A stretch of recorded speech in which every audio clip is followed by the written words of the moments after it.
Alrighty, we're back, and we've done consistency and direction. We're going to go number 3, which is depth. Okay, how to win with the depth of the court. Because direction, we talked about hurting our opponent, moving them laterally, left to right.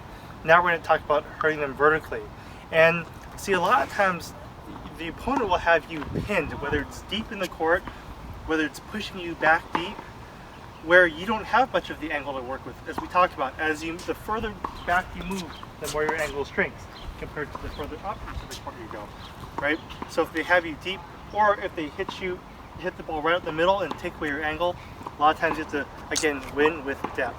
And the premise of using depth is you have to understand the parabola, right? And so the parabola, and we're going to bring this full circle for you, is a function x squared.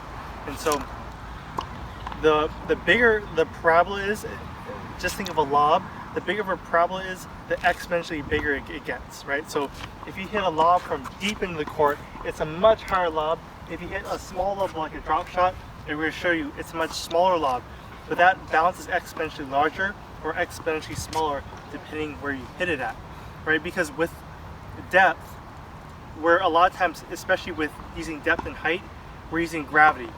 Gravity pulls the ball down at, this is irrelevant, but 9.8 meters per second. But we're going to show you how this can be effective. Okay, and the golden rule of thumb here, if you remember anything with depth, is high and deep from behind the court, and low and short from inside the court. And we're going to show you exactly how that works. So we're going to move back with the camera here. And so, first of all, actually, if I hit a lob from right here inside the court, well, that's not that high of a lob, but a lob here, well, that bounce is pretty high, right? Because we have gravity accelerating the ball down and creating that sharp bounce here, right? The longer the ball's in the air, the more hang time, the more acceleration down it has, right? But because I'm hitting the lob inside the court, that lob doesn't have as much velocity coming down and up, right? Because there's not as much time as if I was back here, and we move back like this. If you hit a lob from back here in the court, boom, that ball coming down, I almost bounced over the fence, has so much velocity coming down, it's going to really hurt your opponent. It's going to either push them back one, or if they don't get pushed back, you're going to have to take a short hop on the rise that has a lot of force coming up, or a swing volley that has a lot of force coming down. Then it's really effective. Right? If you try that same lob from inside the court, we're going to show you, if you try to lob it from inside the court here, you're not going to get a strong second bounce, because again, as you move inside the court, the bounce is going to get exponentially smaller, and your opponent can attack the lob if you try to lob it from here. It's ineffective. Okay? Now, so anything back here, you aren't going to hurt your opponent hitting to the lines. It doesn't make sense to hit to the corners. You're going to hurt them using gravity, using height. Okay? Alrighty, so everything we do further on in this section is based on this premise. If I try to lob from inside the court like this, look, there's only so high I can hit because I need gravity to bring the ball down. And for a player who has a pretty decent forehand, this is a perfect hammer shot. There's no problem. The bounce isn't strong enough to cause him much trouble. On the flip side, now look how high I can hit the lob, and then gravity is accelerating the ball massively downward, creating this wicked bounce. And yeah, look, he missed that one. And he hits a few pretty good. Like that one, he hits it pretty solid. But for most players, because it's coming up and down so fast, they have such a small window to hit, as opposed to the ball that's coming through their strike zone. So he hits that one pretty good, but that's not nearly as strong as the short ones, right? That's the type of response you're going to get, where you're going to see him reach a little bit. And a lot of times when your opponent's reaching up a little bit, then it's much easier to run a play off of it and be aggressive on the next ball. Like that ball, for instance. And here's one more. He did not line it up properly, and look, that's a very weak shot, which you can attack off of. If you set your feet here and you hit a high lob back, if you hit a lob from back here,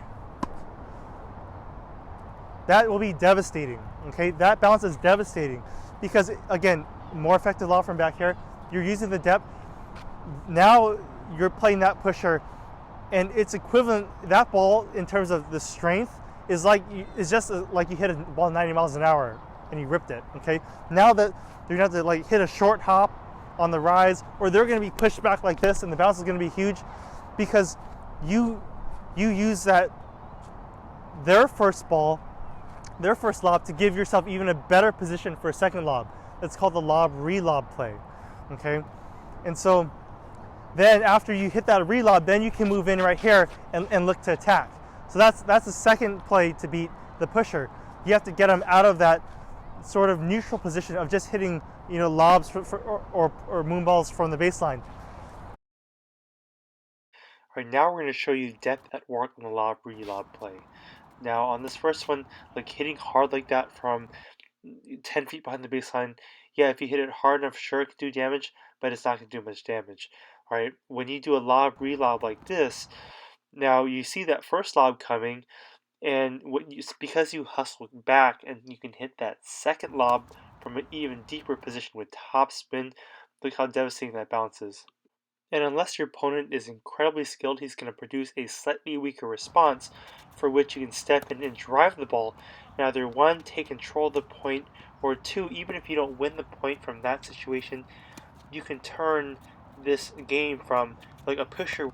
Alright, so that wraps up another preview video of the Online Accelerator program. And, unlike some of the other videos and lessons and concepts that take much longer to work in because they're more technical, this lob relob play and understanding height and depth, you can really work this into your game into a matter of a few practice sessions, a few hours. And once you understand the scenario, you won't ever be fooled by it again or be banging your head against the wall against these annoying grinders and pushers who just lob you to death. Alright, so again, this was the tip of the iceberg, I have to say, when it comes to using depth. Again, most people don't really think about using, the full entire court. But we go deep into the Online Accelerator program. We have even more videos within depth in and of itself to show you how to be a master of this and truly never be stumped by any of the scenarios that come up. So what I'll do is there's a link below to start your course. If you enjoyed this video, please like and subscribe. I'm assuming if you got to this point you have, and we'll see you on the next video.